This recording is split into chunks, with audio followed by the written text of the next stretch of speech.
Hello दोस्तों, my name is Arun Kumar Shukla. मैंने MTech किया है मैकेनिकल इंजीनियरिंग में और मैं आपके लिए एक फ्रेश कोर्स लेके आया हूँ अचीवर्स ट्यूब पे एसएससी जेई के जिसमें एसएससी जेई के प्रीवियस ईयर क्वेश्चन सॉल्व होंगे और उसी के अकॉर्डिंग मैं कॉन्सेप्ट को डिस्कस करूंगा। तो मेरा जो पहला टॉपिक मैंने चूज किया मैकेनिकल इंजीनियरिंग के लिए वो है थर्मोडायनेमिक्स। और इसमें मैंने कुछ बहुत ही इंपॉर्टेंट क्वेश्चन लिए हुए हैं। क्वेश्चन नंबर 1 एक टेम्परेचर स्केल का क्वेश्चन है, जैसा कि दिया गया है boiling point, freezing point, water के रिस्पेक्ट में, वाटर के रिस्पेक्ट में, और दूसरे स्केल पी के फॉर्म में। लाइक यहाँ पे देख सकते हैं वाटर का the boiling point and freezing point of water are marked as temperature scale पे पी एन 130 डिग्री सेल्सियस। उसके करस्पॉन्डिंग जो फ्रीजिंग पॉइंट है -20 पी पे पी एक दूसरा टेम्परेचर स्केल जिसको सेंटीग्रेड के साथ कंपेयर किया जा रहा है यहाँ पे, और वहाँ पे बॉइलिंग पॉइंट 130 पी और -120 पी है, और हमको नहीं बताना है कि पी के स्केल पे 60 डिग्री सेंटीग्रेड की वैल्यू क्या होगी। ठीक है, इस क्वेश्चन को हम डिस्कस करेंगे नेक्स्ट स्लाइड में। और सेकंड क्वेश्चन में हमको एंथैल्पी बता फ्लक्स है और इसमें इंटरनल एनर्जी इतना है और प्रेशर इतना है। ठीक है, तो देखते हैं क्वेश्चन नंबर 1। इस टेम्परेचर स्केल क्वेश्चन में जब भी आप ट्राई करें तो उस केस में आपको पहले एक टेम्परेचर स्केल इस टाइप से फ्रीजिंग पॉइंट, तो मैंने ये फर्स्ट सेंटीग्रेड की स्केल के लिए बना के रखा हुआ है। दूसरा पी स्केल के लिए मैंने बनाया हुआ है ये। अब क्वेश्चन के अकॉर्डिंग देख लेते हैं। वाटर के रेस्पेक्ट में पता है कि वाटर का बॉइलिंग पॉइंट 100 होता है, जो कि मैंने यहाँ मेंशन किया, और इस स्केल में दिया है 130, जो कि मैंने यहाँ मेंशन किया। फ्रीजिंग पॉइंट वाटर के रेस्पेक्ट में 0 डिग्री पता है हम लोगों को, जो कि मैंने यहाँ मेंशन किया। पी के लिए यहाँ पे इतना दिया हुआ है -20। ओके, तो अभी देखते हैं कैसे हम 60 के रिस्पेक्ट में यहाँ पे क्या होगा, अननोन है जिसको हम निकालेंगे। इसके लिए हमको कोरिलेशन का फॉर्मूला लगाना होगा, जैसे 100 - 0 डिवाइड बाई 60 - 0, जो कि मैंने यहाँ पे पुट किया हुआ है। सिमिलरली 30 - -20 x मैंने एज्यूम किया इनिशियली, x -20। आप आगे सॉल्व करेंगे तो आपको मिलेगा 60 पी। आपको बी ऑप्शन करेक्ट हो जाएगा। ये आपका पहला क्वेश्चन सॉल्व हो गया। दूसरे क्वेश्चन में बहुत ही इजी क्वेश्चन है, बट यहाँ पे कंफ्यूजन ये रहता है कि एंथैल्पी क्या होता है। तो enthalpy is equal to H is equal to U plus PV, ये होता है आपका एंथैल्पी। U क्या है यहाँ पे इंटरनल एनर्जी है, पीवी क्या है फ्लो वर्क है। लेकिन मैंने फर्स्ट फॉर्म लिखा है, ये स्पेसिफिक फॉर्म में नहीं है, मतलब ये पर केजी ऑफ मास के फॉर्म में नहीं लिखा हुआ। सेकंड फॉर्मूला है स्पेसिफिक के फॉर्म में लिखा है, specific enthalpy is equal to specific internal energy plus flow work, उसको मैंने मल्टीप्लाई किया। तो अब सारी वैल्यूज हमको दी हुई हैं, वहाँ पर मैं पुट करूंगा इंटरनल एनर्जी, पी की वैल्यू, यू की वैल्यू, और उसके बाद हमको निकालने से हमको एंथैल्पी की वैल्यू मिल जाएगी। ठीक है, तो यहाँ से हम लोगों ने क्वेश्चन नंबर 1 और 2 को सॉल्व किया। मैंने यहाँ पे डिफरेंट टेम्परेचर स्केल को कैसे कन्वर्ट करना है उसके लिए एक कंबाइंड फॉर्मूला दिया हुआ है। ये बहुत इंपॉर्टेंट है, सारे एग्जाम में पूछता है। Like centigrade, Fahrenheit, kelvin, reamer, इनको कैसे कन्वर्ट किया जाए आपस में। तो हमको पता है C/5 is equal to F - 32 is equal to K - 273/5 R/4। तो इस फॉर्मूले के थ्रू आप किसी भी टेम्परेचर स्केल को एक दूसरे में कन्वर्ट कर सकते हैं। ये बहुत ही इंपॉर्टेंट फॉर्मूला है जिसको आप याद रख लें। ठीक है दोस्तों, अब हम चलते हैं अगले स्लाइड पे अपने क्वेश्चन नंबर 3 पे देखते हैं क्या है। Which of the following is an extensive property. Extensive property, intensive property, ये बहुत ही बेसिक क्वेश्चंस होते हैं, तो मैं पहले इनकी बेसिक बताता हूँ। इंटेंसिव प्रॉपर्टी मीन्स जो प्रॉपर्टी मास इंडिपेंडेंट होती है, like boiling point, colour, temperature, कितना water, 1 kg water, 100 kg water, कितना भी वाटर हो उसमें कोई वैल्यू नहीं। यहाँ पूछा गया कि कौन सी प्रॉपर्टी एक्सटेंसिव प्रॉपर्टी है, मीन्स कौन सी प्रॉपर्टी मास डिपेंडेंट है। टेम्परेचर, डेंसिटी, प्रेशर, एंथैल्पी, चार यहाँ पे दी हुई है। अब यहाँ पे कौन सी प्रॉपर्टी आप देख लीजिए, डेंसिटी तो होगी नहीं, डेंसिटी किसी प्रॉपर्टी की वेरी नहीं करती है। एंथैल्पी यहाँ पे करेक्ट ऑप्शन होगा, क्योंकि यहाँ पे स्पेसिफिक एंथैल्पी नहीं लिखा हुआ है। प्रेशर नहीं होगा, टेम्परेचर नहीं होगा, तो डी ऑप्शन यहाँ पे करेक्ट होगा दोस्तों, क्योंकि एंथैल्पी एक एक्सटेंसिव प्रॉपर्टी है। स्पेसिफिक एंथैल्पी एक्सटेंसिव प्रॉपर्टी कोई भी लोग अपने नेक्स्ट स्लाइड पे चलेंगे और देखते हैं क्वेश्चन नंबर 4। जैसे मैंने पहले बोला कि आप दोस्तों हम लोग क्वेश्चन नंबर 4 स्पेसिफिक एंथैल्पी, जैसे मैं पहले भी स्लाइड में बोल चुका हूँ कि स्पेसिफिक मीन्स पर केजी एंथैल्पी। तो यहाँ पे ये क्या होगी आपकी, ये आपकी होगी एक इंटेंसिव प्रॉपर्टी, और होगा इसकी यूनिट क्या होगी, किलो जूल पर केजी। ये मास पे डिपेंड नहीं करेगी, इंडिपेंडेंट होगी। ठीक है सर, ठीक है। आप हम लोग चलेंगे अपने अगले क्वेश्चन नंबर 5 में। Will be thermodynamically equilibrium only if it. तो थर्मोडायनामिक कोई भी सिस्टम थर्मोडायनामिकली इक्विलिब्रियम में होने के लिए उसके पास वो थर्मली इक्विलिब्रियम में होना चाहिए, मैकेनिकली इक्विलिब्रियम में होना चाहिए, केमिकली इक्विलिब्रियम में होना चाहिए। तो इसमें ऑप्शन डी आपका करेक्ट होगा। तो अभी तक हम लोगों ने क्वेश्चन नंबर 5 तक पहुंच गए हैं और हमने एक ही डेफिनेशन देखा है कि इंटेंसिव एक्सटेंसिव प्रॉपर्टी क्या है, टेम्परेचर स्केल क्या है। तो आपको कंफ्यूजन नहीं होना चाहिए, ऐसा मैं आशा करता हूँ। और अभी मैं नेक्स्ट स्लाइड में चलता हूँ। अब यहाँ पे हम क्वेश्चन नंबर 6 में मैं डिस्कस करूंगा कि कैसे वर्क डन निकालना है हम लोगों को। वर्क डन भी आपको एक पर्टिकुलर पीवी वर्क डन। तो पहले हम लोग इसका बेसिक देख लेते हैं। वर्क एंड हीट एक टाइप की क्या है, एक पाथ डिपेंडेंट प्रॉपर्टीज है। ये पाथ पे डिपेंडेंट करती हैं, ये पॉइंट फंक्शन नहीं है, ये पाथ फंक्शन फॉलो करती हैं। इनके लिए साइन कन्वेंशन होता है। जैसा देखिए, सपोज ये सिस्टम है आपका, थर्मोडायनामिक सिस्टम मैंने लिया इसको, तो अब इस साइन कन्वेंशन आपको फॉलो करना होगा। लाइक अगर मैं इस सिस्टम पे वर्क कर रहा हूँ, work done on the system, ये हमेशा नेगेटिव होता है, क्योंकि जैसा कि मैंने यहाँ पे मेंशन किया हुआ, work done by the system positive होगा। और हीट के केस में क्या होगा, ये हीट के केस में ये डिफरेंट होगा। लाइक ये सिस्टम है, heat supply to the system positive होगा, हीट लॉस क्या होगा, नेगेटिव होगा। ठीक है, वर्क डन का ये फॉर्मूला होता है W is equal to PdV, integral of PdV या एरिया अंडर PV कर्व। ये क्वासी स्टैटिक प्रोसेस के लिए ये फॉर्मूला वैलिड है, और नॉन फ्लो प्रोसेस के लिए, फ्लो सिस्टम में ये प्रोसेस हम लोग यूज करते हैं। ठीक है, अब इस क्वेश्चन को देखेंगे हम लोग नेक्स्ट स्लाइड में। तो इस क्वेश्चन को पहले एक बार समझ लेते हैं।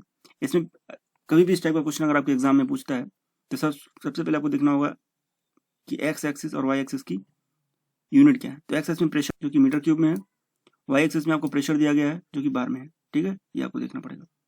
ठीक है दोस्तों, हम लोग चलते हैं, अब इसको सॉल्व करेंगे।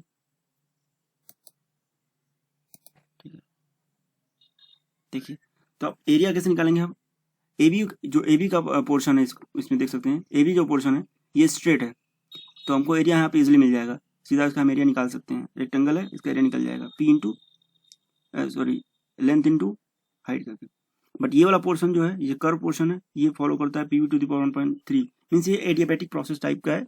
इसके लिए हम लोगों को फॉर्मूला यूज करना पड़ेगा। तो इसके लिए जो फॉर्मूला होगा वो हमको लगाना पड़ेगा। ये फॉर्मूला होता है एडियाबैटिक प्रोसेस के लिए, P1 V1 minus P2 V2 divide by n-1।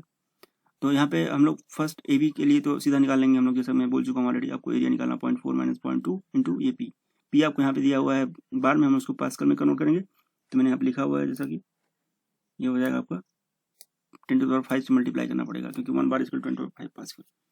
तो आपका ये पूरा निकल के आ गया, एरिया खत्म हो गया, इसमें कोई दिक्कत नहीं है। ये BC का एरिया निकालने के लिए आपको सीधा फॉर्मूला यूज करना पड़ेगा, P1 V1 minus P2 V2 n-1।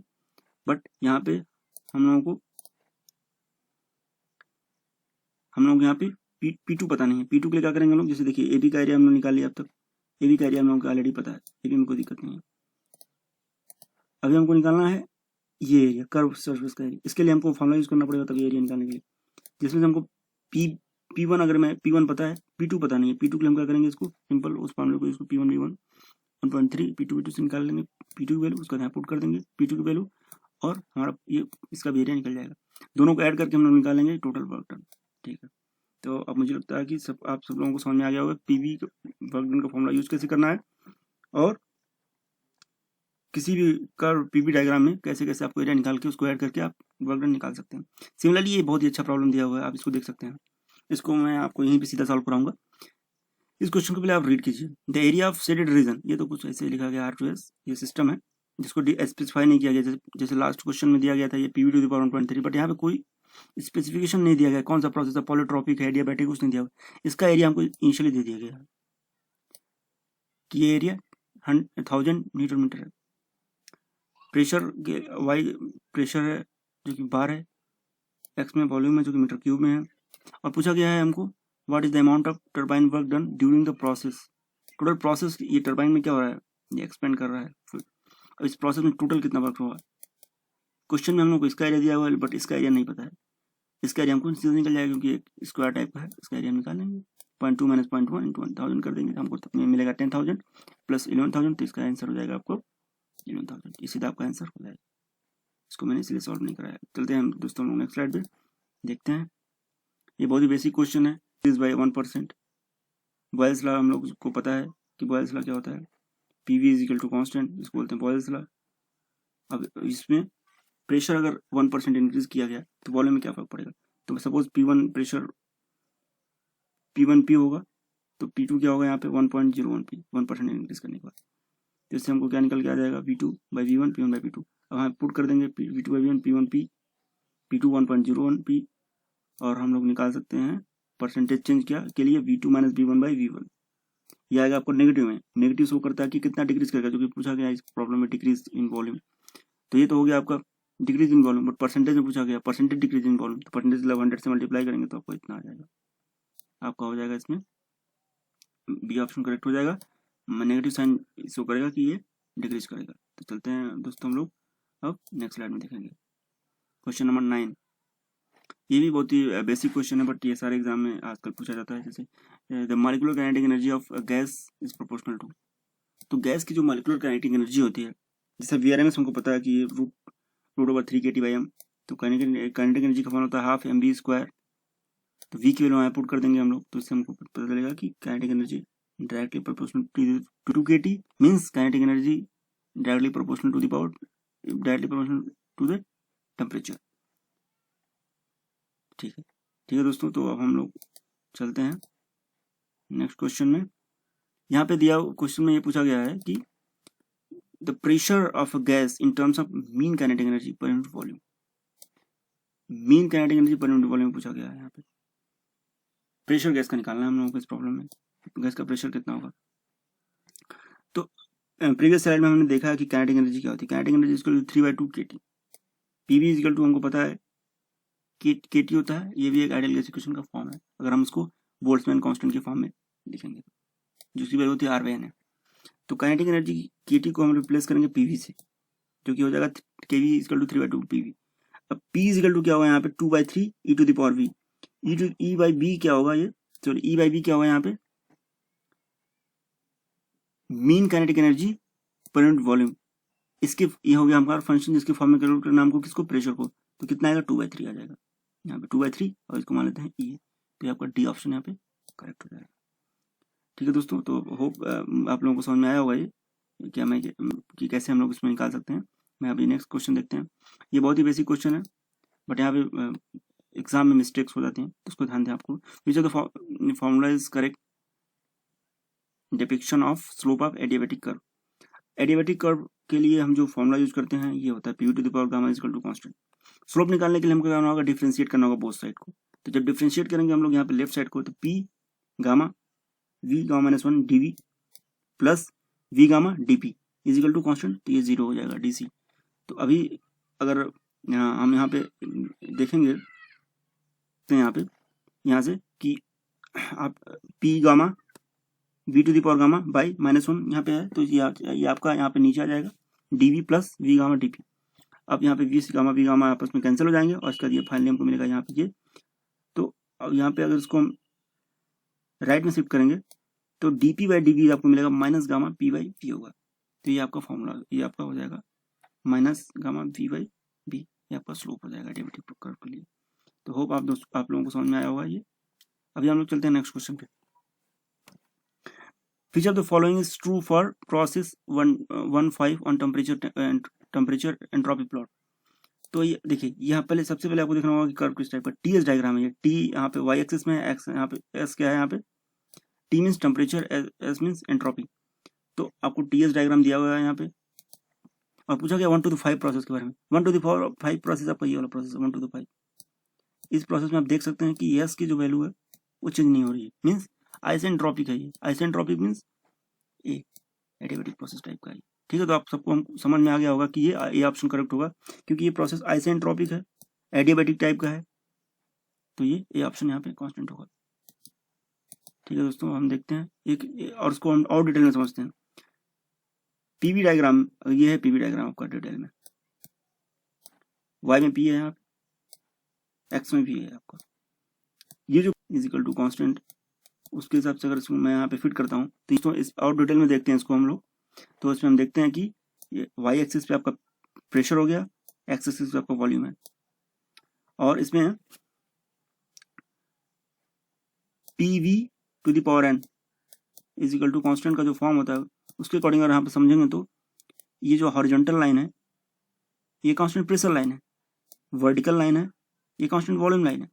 तो N is equal to 0 put करेंगे तो क्या आ जाएगा हमको, पी इक्वल टू कांस्टेंट, और N equal to infinity put करेंगे तो वी इक्वल टू कांस्टेंट। तो उसी के बीच में सारा प्रोसेस हो जाएगा, ये हो जाएगा N equal to 1, N equal to gamma, similarly इधर N equal to 1, N equal to gamma. तो ये हो जाएगा आइसेंट्रोपिक एडियाबेटिक, और ये हो जाएगा आपका isothermal process, N equal to 1, PV to PV constant. ठीक है दोस्तों, तो आपको समझ में आ गया होगा। और डिटेल में देखते हैं इसको हम लोग। n0 इन्फिनिटी लाइन, ये इन्फिनिटी लाइन है, ये जीरो लाइन है, n1 गामा 1 गामा। ठीक है, आपको समझ में आ गया। अब हम लोग टीएस डायग्राम देखते हैं। टीएस डायग्राम में देखिए आपको, ये आपका n is equal to T constant होगा यहाँ पे, ये n इजिकल टू 1 लाइन है, ये n is equal to gamma line है। टीएस डायग्राम में हमको अगर स्लोप निकालना है वॉल्यूम प्रोसेस का, तो उसके लिए हम पहले टीडीएस इक्वेशन यूज करेंगे। तो ये फर्स्ट टीडीएस इक्वेशन है, TDS equal D plus P DV.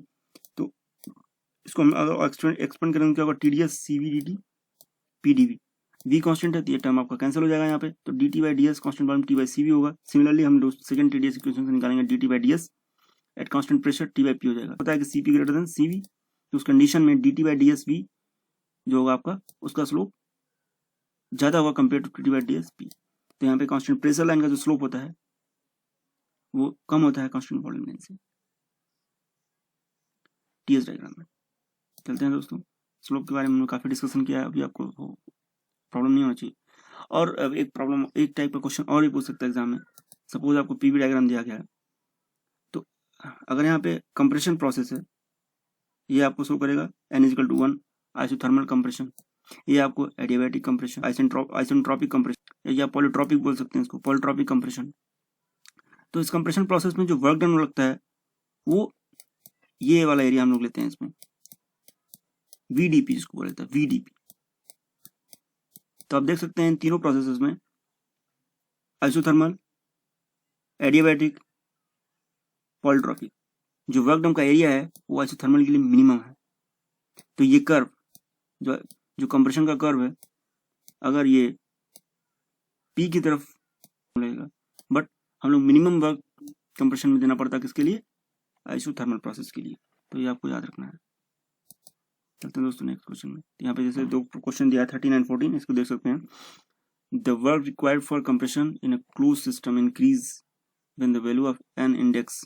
तो एन की वैल्यू अगर इंक्रीज होगी तो क्या होगी, वर्क हमको ज्यादा देना पड़ेगा, क्योंकि हमको पता है एन इजिकल टू 1 का जो केस होता है उस कंडीशन में हमको मिनिमम वर्क देना पड़ता था।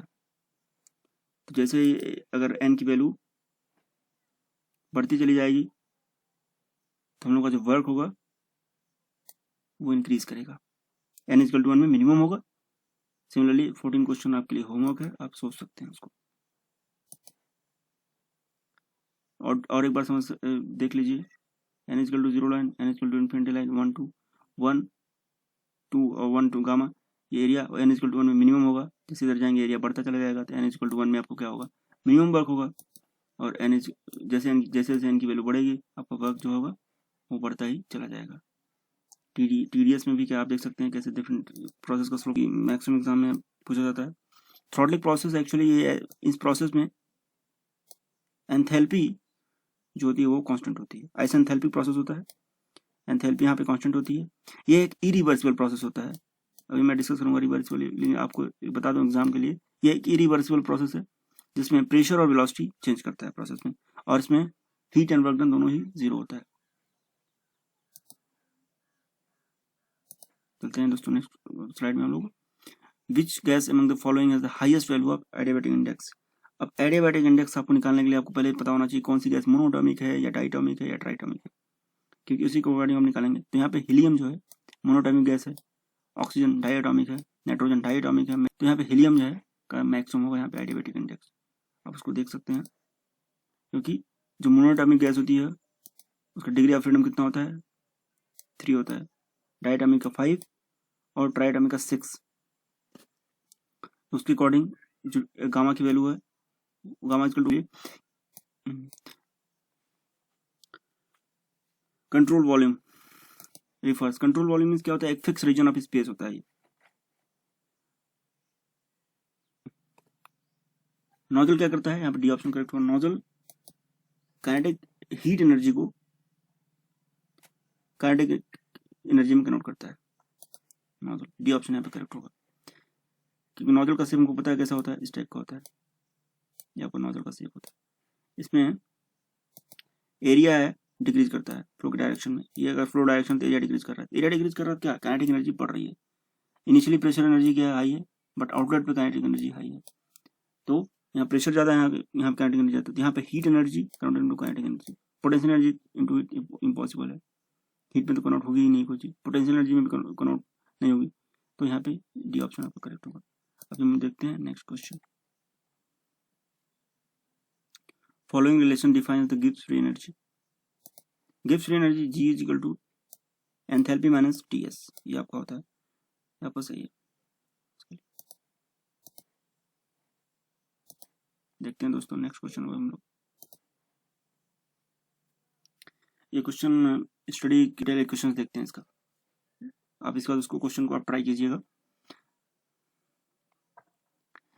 Study flow energy equation, study flow energy equation जो है उसका बेसिक फॉर्म ये है। सपोज ये आपका एक सिस्टम है, थर्मोडायनामिक सिस्टम है, यहाँ पे आपका ये पॉइंट 1 है, इनलेट है, ये आपका आउटलेट है।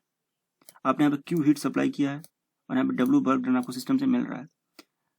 ये सब प्रॉपर्टीज हैं। इनलेट पे H1 एंथैल्पी है, स्पेसिफिक एंथैल्पी H1 V1 है,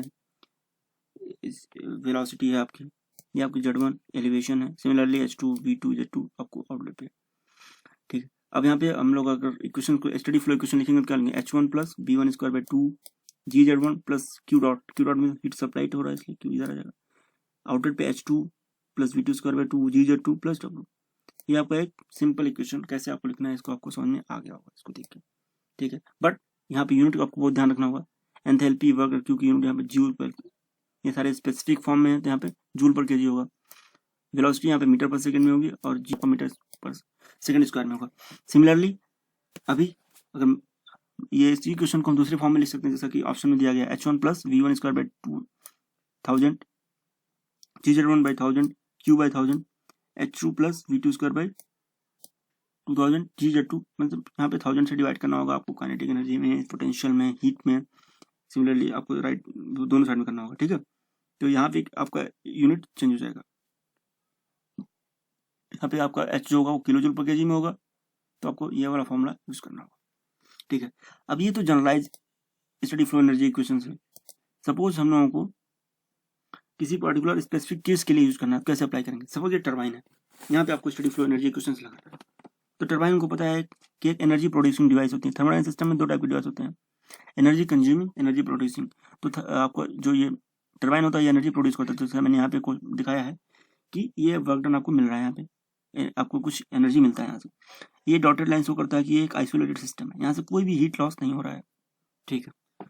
मैंने यहाँ पे स्टडी स्टेट कंडीशन अज्यूम किया हुआ है, मतलब यहाँ पे ना तो कोई काइनेटिक एनर्जी है ना तो कोई पोटेंशियल एनर्जी, ठीक है। केवल यहाँ पे दो ही चीजें हैं, H1 एक इनलेट पे एंथैल्पी H1 है और यहाँ पे H2 है। तो इस कंडीशन में आपको जो इक्वेशन होगा WT टरबाइन का जो वर्क डन हमको मिलेगा आउटलेट वो H1 minus H2 kilo joule पर केजी होगा। अब यहाँ पे अप्लाई करके इसको देख लीजिए, ये आपको ये सारे टर्म यहाँ पे जीरो हो जाएंगे, इधर भी आपको ये सारे टर्म जीरो हो जाएंगे W को छोड़ के, तो W क्या होगा H1 माइनस H2। सिमिलरली आप कंप्रेसर में अप्लाई करेंगे, कंप्रेसर एक वर्क कंज्यूमिंग डिवाइस है, आपको कुछ ना कुछ यहाँ पे वर्क देना पड़ता है। सिमिलरली ये सारे जूल पर केजी। ये आपको थ्रॉटलिंग प्रोसेस है, पहले भी मैं बता चुका हूँ कि थ्रॉटलिंग प्रोसेस में एंथैल्पी क्या होती है, कांस्टेंट होती है। थ्रॉटलिंग प्रोसेस में वर्क एंड हीट दोनों ही जीरो होते हैं। इस कंडीशन में प्रेशर आपका क्या होता है, डिक्रीज करता है, वेलोसिटी बढ़ता है और एक इरिवर्सिबल प्रोसेस है, ठीक है। देखते हैं अब इसके अकॉर्डिंग प्रॉब्लम देखते हैं। जैसा कि ये प्रॉब्लम देख सकते 25, इस क्वेश्चन में पूछा what is the drop of enthalpy for a steam exit velocity, steam इतना है। एग्जिट वेलोसिटी पे हमको पता है यहाँ पे इनलेट और इनलेट हमको पता नहीं दिया नहीं गया, बस इनलेट यहाँ पे नहीं। एंथैल्पी ड्रॉप कितना होगा किलो जूल पर केजी में, उसको हमको देखना पड़ेगा यहाँ पे, और हमको केवल आउटलेट में वेलोसिटी दी हुई। तो यहाँ पे मैं आपको दिखाता हूँ, ये आपको नोजल है, सपोज ये आपका इनलेट होगा H1, ये आपका आउटलेट होगा। बट इनलेट में एरिया सिग्निफिकेंटली हाई होता है कंपेयर टू आउटलेट, तो यहाँ पे इनलेट का जो वेलोसिटी है वो नेग्लेक्ट कर दिया गया है। तो इस कंडीशन में H1 is equal to H2 plus V2 square by 2000, क्योंकि यहाँ पे H जो है वो एंथैल्पी ड्रॉप जो है हम किलो जूल पर केजी में निकालेंगे, तो यहाँ V2 स्क्वायर पुट करने से आपको 0.8 मिल जाएगा आंसर। आई होप आप लोग को समझ में आ गया होगा कैसे निकालना है। ये बहुत ही स्पेशल केस था यहाँ पे, जिस कंडीशन में आपको एंथैल्पी ड्रॉप निकालना था, आपको केवल आउटलेट की वेलोसिटी प्रोवाइड की गई थी इस प्रॉब्लम में, लेकिन आपने इजीली कैलकुलेट कर लिया energy study flow energy equation से, तो आपका ऑप्शन ए करेक्ट हो जाएगा। नेक्स्ट देखते हैं दोस्तों हम लोग, सिमिलर सिंपल क्वेश्चन है ये, अब हम लोग आते हैं इसका हम लोग मैक्सिमम जो क्वेश्चन है वो कार्नोट साइकिल पे ऊपर है, देखते हैं। Efficiency of a Carnot engine depends on the, तो अभी मैं आपके लिए बताता हूँ, इसमें डी ऑप्शन करेक्ट है, temperature of heat source and sink. Carnot engine जो होता है उसकी एफिशिएंसी वर्किंग सब्सटेंस पे भी डिपेंड नहीं करता, डिजाइन पे भी डिपेंड नहीं करता, टाइप ऑफ फ्यूल जो उस पे वर्क कर रहा है उस पर भी डिपेंड नहीं करता है, केवल टेम्परेचर पर डिपेंड करता है इनलेट और आउटलेट की। ठीक है दोस्तों, अभी हम मूव करते हैं नेक्स्ट स्लाइड पे। हाँ, अभी efficiency of a Carnot cycle is maximum, maximum कब होगी? रिवर्सिबल इंजन के लिए मैक्सिमम होगी, क्योंकि यहाँ पे लॉसेस जीरो होता है। ये आइडियल कंडीशन में पॉसिबल नहीं है, लेकिन इसी कंडीशन में मैक्सिमम होती है, आपको ये याद रखना है। क्वेश्चन नंबर 28 में देखिए आप, इस कंडीशन में ये एक न्यूमेरिकल प्रॉब्लम जिसको मैं भी लिखता हूँ। The heat engine is supplied with 278 kilowatt of the heat at a constant fix temperature. Means ये T1 जो टेम्परेचर वहां से एक हीट रिजर्वायर है जहाँ पे इंजन को इतना हीट सप्लाई किया जा रहा है, और इसका जो हीट रिजेक्ट किया जा रहा है वो 5 डिग्री सेंटीग्रेड T2 पे किया जा रहा है, लेकिन बताया नहीं गया कितना हीट रिजेक्ट करना है, हमको निकालना है। ठीक है, तो हम देखते हैं कैसे निकालना है इसको, इस स्लाइड में देखा। ठीक है, अब दोस्तों मैं डिटेल में डिस्कस करेंगे क्या होता है कार्नोट इंजन। ठीक है, ये सपोज आपका कार्नोट हीट इंजन है, ये आपका हीट इंजन है। कार्नोट हीट इंजन जो होता है एक वर्क प्रोडक्शन डिवाइस है। यहाँ पे दो थर्मल रिजर्वायर होते हैं, T1 and T2। Thermal reservoir एक ऐसा अजम्पशन है थर्मोडायनेमिक्स में जहाँ पे टेम्परेचर वेरिएशन नहीं होता है, कोई भी टेम्परेचर कांस्टेंट होता है। ठीक है, तो यहाँ पे T1 से आप Q1 हीट आपने सप्लाई किया हीट इंजन को, T2 में आपको एफिशिएंसी कैसे निकालते हैं इसकी हम लोग? कार्नोट इंजन की जो एफिशिएंसी होती है 1 - T2 T1 होती है, 1 - lower temperature by higher temperature. Maximum work done क्या होगा? Q1 means work done equal to क्या होता है कार्नोट साइकिल का? Q1 by efficiency. ठीक है, तो ये तो मैक्सिमम वर्क डन है जो कार्नोट इंजन, अगर रिवर्सिबल कार्नोट इंजन है तो उसके कंडीशन में आपको मैक्सिमम इतना वर्क डन आपको मिलेगा, अगर आपको लोअर टेम्परेचर हायर टेम्परेचर और हीट सप्लाइड आपको दिया हुआ है इनपुट का। तो मिनिमम हीट जो कार्नोट इंजन से आपको आउट सिंक में जाएगा, सॉरी जो रिलीज करेगा हीट इंजन में जो T2 में जाएगा वो होगा Q1 - Wmax। ठीक है, आप कुछ यहाँ पे इंजन की पॉसिबिलिटी देख सकती हैं, क्योंकि बहुत सारे क्वेश्चन हिसाब से पूछे जाते हैं कि ये इंजन पॉसिबल है कि नहीं, कौन सा कार्नोट इंजन पॉसिबल होगा कब नहीं हुआ। बहुत सारा क्वेश्चन मैंने देखा है SSC में प्रीवियस ईयर में पूछा गया है, IAS के एग्जाम में, गेट एग्जाम में पूछे जाते हैं क्वेश्चन। तो देखिए, जो रिवर्सिबल इंजन होता है कार्नोट साइकिल की, जो आइडियल इंजन होता है, उसकी एफिशिएंसी हमेशा ज्यादा होगी या इक्वल होगी एक्चुअल के। अब एक्चुअल एफिशिएंसी क्या होती है? ये होती है आपकी 1 - Q2 Q1 हीट सप्लाई पर डिपेंड करती है। ये रियल केस होता है, ये आपका आइडियल केस था जो भी हमने दिखाया है यहाँ पे। तो आपको समझ में आ गया कि कार्नोट इंजन की पॉसिबिलिटी तभी पॉसिबल है जब आपका एफिशिएंसी, जो कार्नोट एफिशिएंसी है, जो मैक्सिमम एफिशिएंसी है, वो किसी भी केस में ग्रेटर देन होगा आपका एक्चुअल या रिवर्सिबल आइडियल कंडीशन में इक्वल होगा एक्चुअल के, जो कि पॉसिबल ही नहीं है, प्रैक्टिकली पॉसिबल नहीं है उस टाइप। अब हम लोग प्रॉब्लम जो प्रीवियस में बताया उसको डिस्कस करते हैं।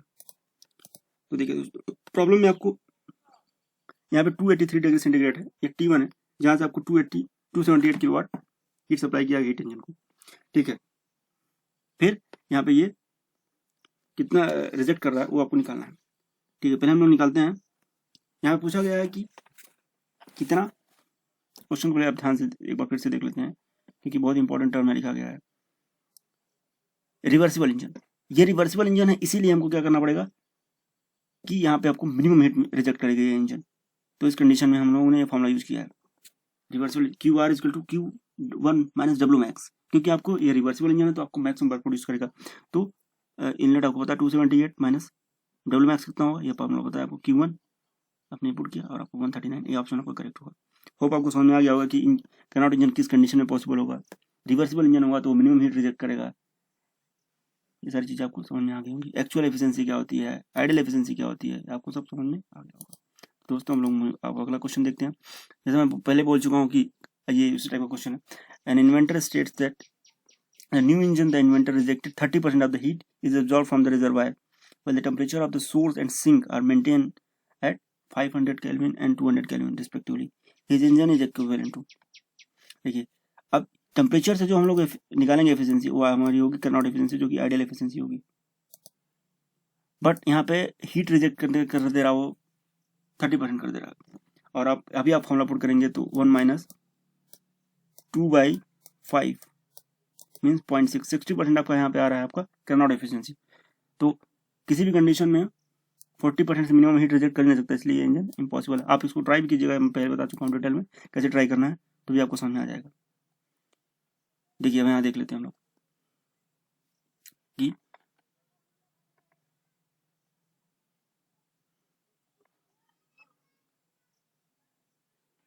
एक प्रॉब्लम मैंने लिया है यहाँ पे, ये प्रॉब्लम शायद आपके लिए होमवर्क है क्वेश्चन नंबर 30 में कि कौन सा इंजन पॉसिबल है कौन सा नहीं है। ये इंजन पॉसिबल है कि नहीं आप देख सकते हैं यहाँ पे। ठीक है, अभी हम लोग आते हैं एक न्यू टॉपिक हीट पंप के ऊपर। हीट पंप एक बहुत इंपॉर्टेंट टॉपिक है, इससे क्वेश्चन आते रहते हैं। हीट पंप रेफ्रिजरेटर एक सेम टाइप का डिवाइस है, बट यहाँ पे भी आपको देखना पड़ेगा किस टाइप का हीट पंप करनॉट है, रिवर्सिबल आइडियल हीट पंप लिया जा रहा है या एक्चुअल है। तो हीट पंप का परफॉर्मेंस के लिए हम क्या करते हैं, सीओपी निकालते हैं। सीओपी क्या होता है, कोफिशिएंट ऑफ परफॉर्मेंस। तो उसको देखिए यहाँ पे समझने की प्रयास करते हैं लोग। ये आपका एक हीट पंप है। हीट पंप क्या है, एनर्जी कंज्यूमिंग डिवाइस है। यहाँ पे डब्ल्यू इनपुट देना पड़ता है, ये आपका इनपुट वर्क है। ये आपका रेफ्रिजरेटर भी हो सकता है, हीट पंप भी हो सकता है, डिपेंड करता है कि आप किस तरह से इसको यूज करते हैं। ठीक है, मैंने एज्यूम किया T1 greater than T2, heat input है Q1, Q2 आपका T1 के लिए। आप सिंपल याद करने का तरीका ये है कि जब भी आपसे पूछा जाए रेफ्रिजरेटर लो टेम्परेचर ऊपर रख दीजिए, बाकी मैक्स और माइनस मिनिमम का डिफरेंस ले लीजिए। हीट पंप पूछा जाए सीओपी हायर टेम्परेचर ऊपर रख दीजिए, डिफरेंस लीजिए मैक्स और माइनस मिनिमम, खत्म। सिंपल तरीका आपको निकालेंगे। आइडियल केस में सिंपल, जो भी जिसका हीट मैक्सिमम में Q1 ज़्यादा है उसको ऊपर रखिए, यहाँ पे Q2 ज़्यादा, Q2 ऊपर जाएगा तो हीट पंप आ जाएगा, Q1 कम आ जाएगा तो रेफ्रिजरेटर आ जाएगा, सिंपल है। और इस अभी आपको एक रिलेशन, सबसे इंपॉर्टेंट रिलेशन ये भी याद रखना होगा कि सीओपी ऑफ हीट पंप अगर आपको पता है तो अगर उसमें से -1 कर देंगे तो रेफ्रिजरेटर का सीओपी आपको सीधा पता चल जाएगा। उसके लिए आपको कोई टाइम कंज्यूम करने की कोई जरूरत नहीं है। ठीक है, अभी हम इसको रिलेट करते हैं कैरनॉट एफिशिएंसी से। जैसा कि मैं आपको प्रीवियस स्लाइड में बता चुका हूँ कि कैरनॉट एफिशिएंसी है होती है 1 - T2/T1। T2 यहाँ पे लोअर टेम्परेचर इसलिए मैंने लिया। सीओपी आपका होगा ये हीट पंप का ये होगा। तो हीट पंप का जो सीओपी होता है वो इनवर्सली प्रोपोर्शनल होता है किसका, कैरनॉट एफिशिएंसी का। वेरी वेरी इंपॉर्टेंट फॉर्मूला है, आपको जरूर एग्जाम में हेल्प करेगा। आप क्वेश्चन को देख लेते हैं, जो मैंने क्वेश्चन आपसे डिस्कस करने वाला था, क्वेश्चन आपको देख लेते हैं फिर से एक बार। एक कैरनॉट हीट पंप है, मतलब आइडियल कंडीशन में रन कर रहा है, रूम जो टेम्परेचर का मेंटेन करना 27 डिग्री, और रूम का इनिशियल टेम्परेचर इतना -4 डिग्री सेंटीग्रेड है। हीट लॉस आपका 20 किलोवाट है। तो पावर रिक्वायरमेंट, क्योंकि पंप है तो वर्क कंज्यूमिंग डिवाइस है, कितना पावर चाहिए। ठीक है, अभी देख लेते हैं कितना पावर चाहिए इसके लिए। ठीक है, तो आप देखिए यहाँ पे 300 माइनस क्या है ये, यहाँ पे ये है आपका हीट पंप। तो आपको मैक्सिमम टेम्परेचर डिफरेंस आपका आ जाएगा इतना। मैक्सिमम टेम्परेचर केल्विन में रखना है आपको, 300 टेम्परेचर डिफरेंस 30, सीओपी निकल गया इक्वल टू जो हीट लॉस हो रहा है डिवाइड बाय वर्क इनपुट। तो आपका 2 इसका आंसर हो जाएगा, 2 इसका आपका ऑप्शन करेक्ट हो जाएगा। होप आपको समझ में आ गया होगा। नेक्स्ट देखते हैं, what is the correct order of decreasing in entropy. तो एक एंट्रोपी क्या होता है, रैंडमनेस होती है। रैंडमनेस होती है मॉलिक्यूल की। जिस मॉलिक्यूल में ज़्यादा रैंडमनेस है, ज़्यादा होगी। तो सॉलिड, लिक्विड, गैस के मॉलिक्यूल दूर होते हैं, ज़्यादा रैंडम होते हैं, तो इसकी एंट्रोपी ज़्यादा होगी। सी, फिर लिक्विड का होगा बी, फिर तो यहाँ पर बी ऑप्शन आपको क्या हो जाएगा करेक्ट हो जाएगा। सिंपल क्वेश्चन था लेकिन कंफ्यूजन हो सकता था, इसलिए मैंने उसको डिस्कस कर दिया। ठीक है, अब एंट्रोपी से रिलेटेड थोड़ा डिटेल में देखते हैं एंट्रोपी कैसे निकालते हैं डिफरेंट कंडीशन में। ये भी एग्जाम में पूछा गया है। तो एंट्रोपी निकालने का जो बेसिक फॉर्मूला है वो TDS इक्वेशन से ही निकालते हैं। तो सपोज अब मैं आपको एक फर्स्ट TDS इक्वेशन देता हूँ, TDS CVDT + PdV। यहाँ से आपको पहला एंट्रोपी जो निकल के आएगा इंटीग्रेट करने के बाद ये निकल के आ जाएगा, ये T और V के फॉर्म में होगा। सेकंड TDS इक्वेशन से हम निकालेंगे T और V के फॉर्म। ये तो आपको जनरलाइज फॉर्मूला एंट्रोपी का हो गया, लेकिन स्पेशल केस में हम ये फॉर्मूला चेंज होता रहता है, स्पेशल केस में डिफरेंट यूज होता रहता है। तो ये तो आपको जनरलाइज फॉर्मूला होगा। सपोज कहीं पे अगर फेज चेंज हो रहा है, जैसा कि एक प्रॉब्लम आपको मैं शो किया हूँ, तो हमें फेज चेंज का कंडीशन है। जैसे देखिए आपका ये प्रॉब्लम है, the latent heat of evaporation of water 100 degree centigrade, 100 degree पे कांस्टेंट टेम्परेचर है। यहाँ पे जो लेटेंट हीट है वो कितना है 2560 किलो जूल पर केजी। इसमें चेंज इन एंट्रोपी है, तो यहाँ पे टेम्परेचर कांस्टेंट है। टेम्परेचर कांस्टेंट है तो यहाँ पे सिंपल आपको जो एंट्रोपी होगा वो क्या हो जाएगा, entropy is equal to ml आपको सीधा दिया हुआ है लेटेंट हीट, ml दिया पर केजी, सब 1 kg का ले लेंगे तो आपको कट जाएगा, डिवाइड बाई टी। टेम्परेचर आपको पता है ये 100 डिग्री सेंटीग्रेड, तो डिवाइड करने सीधा आपको एंट्रोपी निकल के आ जाएगा 6.86 किलो जूल पर केजी। सिंपल ही आप सीधा एंट्रोपी निकाल सकते हैं, उसके लिए कुछ करने की जरूरत ही नहीं है आपको समझ में आ जाएगा। डी ऑप्शन करेक्ट होगा। तो अब 34 में देखिए, while working between the temperature 150 kelvin and 300 kelvin, the entropy change experienced by the cannot engine during the heat addition is 1 kilojoule पर kg the work produced by the engine। बहुत ही अच्छा question है। आप जब भी आप एग्जाम में जाएंगे तो कंफ्यूज जाएंगे इस क्वेश्चन को देख के, लेकिन कंफ्यूजन की जरूरत नहीं, आपको ट्राई करते हैं। सपोज आपका ये इंजन है आपका ये, तो डीएस हम लोग देखेंगे कि यहाँ पे हीट, जब भी इंजन में हीट इनपुट हो गई है, एंट्रोपी क्या होगी, प्लस होगी, आउट जा रही है नेगेटिव होगी, क्योंकि यहाँ पे हीट सिंपल हीट का फॉर्मूला है, heat inlet positive, heat outlet negative. तो यहाँ पे आपको क्या दिया हुआ है, डीएस एंट्रोपी हीट इनपुट का दिया हुआ है 1, तो क्यू आपको यहाँ पे पुट करना बाई टी, क्यू आपको पता नहीं है तो क्यू से आपको निकल जाएगा 300। तो वर्क डन कितना हो जाएगा, work done is equal to Q into efficiency, efficiency कितनी होगी, हाफ हो जाएगी, तो आपको डब्ल्यूपी निकल जाएगा। तो आपको समझ में आ जाएगा कैसे सॉल्व करना है इसको। नेक्स्ट देखते हैं critical pressure of steam. Critical pressure कितना होगा स्टीम का, 220 बार होता है क्रिटिकल प्रेशर। इसको याद रख लीजिए।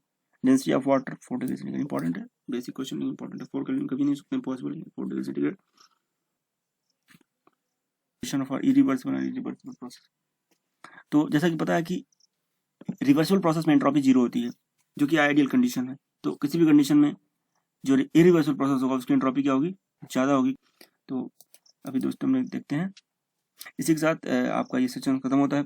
ये मेरा पहला लेक्चर था अचीवर्स ट्यूब चैनल पे, तो please like share and subscribe.